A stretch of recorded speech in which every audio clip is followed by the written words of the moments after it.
big discussion point in this section is substitution. I've called this before the most important integration techniques.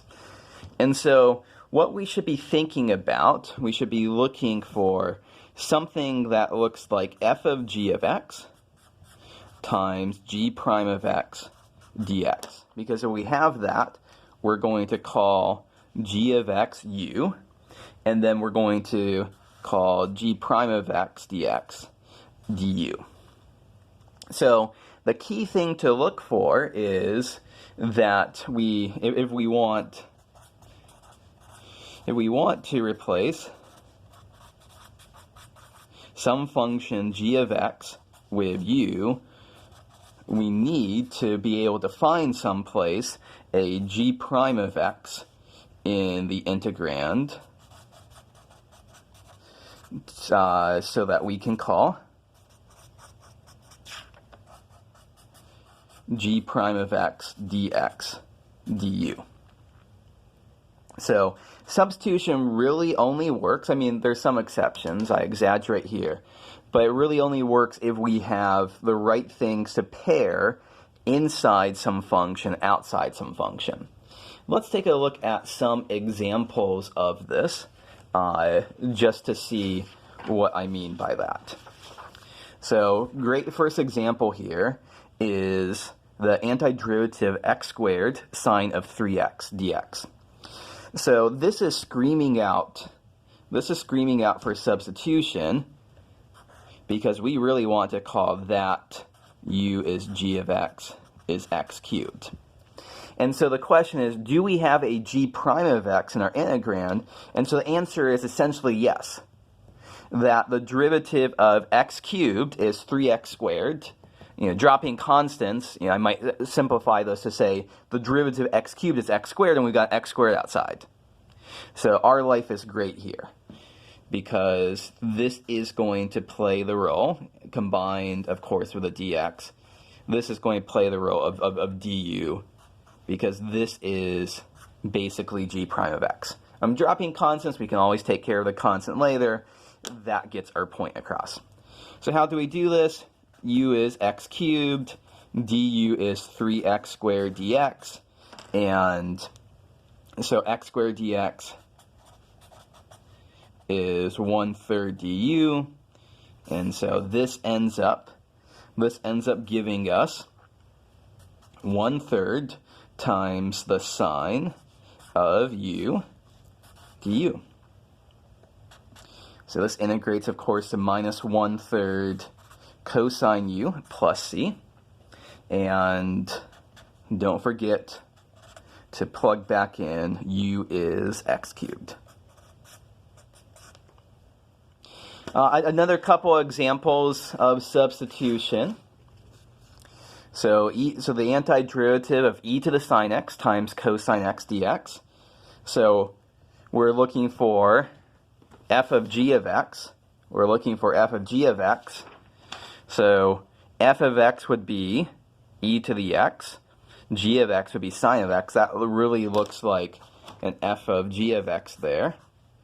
So we really want to call u as sine x. Now the big question is, do we have the derivative of sine x appearing in our integrand?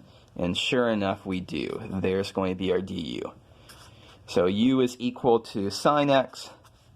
Du is cosine x dx. And this is going to be the antiderivative of e to the u du, and that's a very easy one to compute. How about this one down here? E to the x times the square root e to the x plus 1 dx. Well, where's our composition? The thing that's nasty here is that we don't like the fact that we have that e to the x plus 1 under the square root. That's causing us trouble.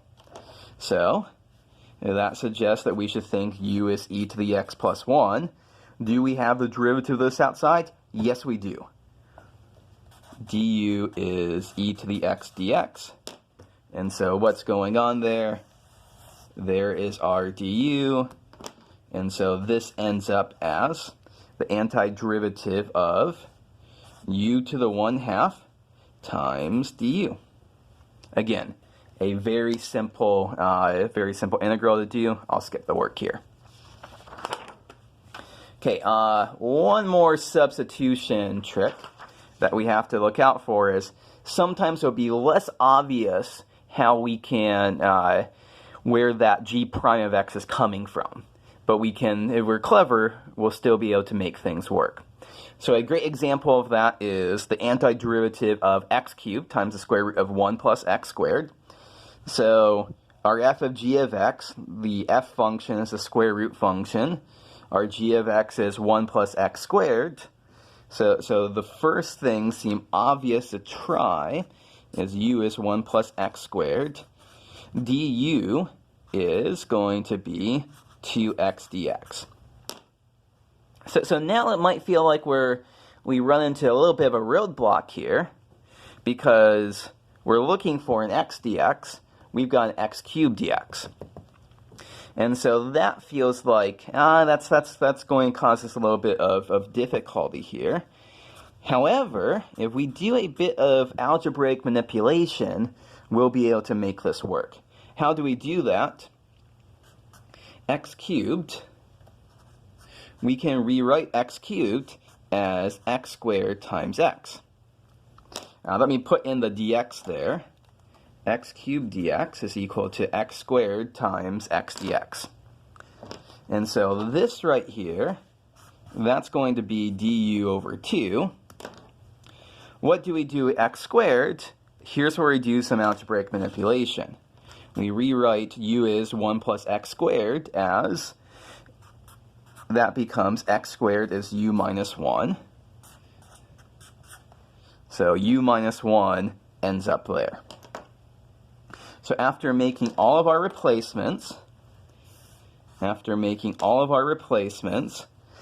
cubed dx becomes u minus 1 times 1/2 times du, and the square root of 1 plus x squared becomes the square root of u.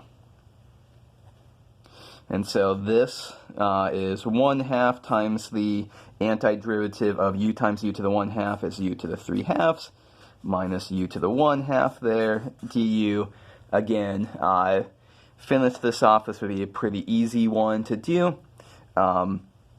But we can see a little bit of algebraic manipulation here allows us to use substitution even if it doesn't look exactly like we have a g prime of x dx factor out in front.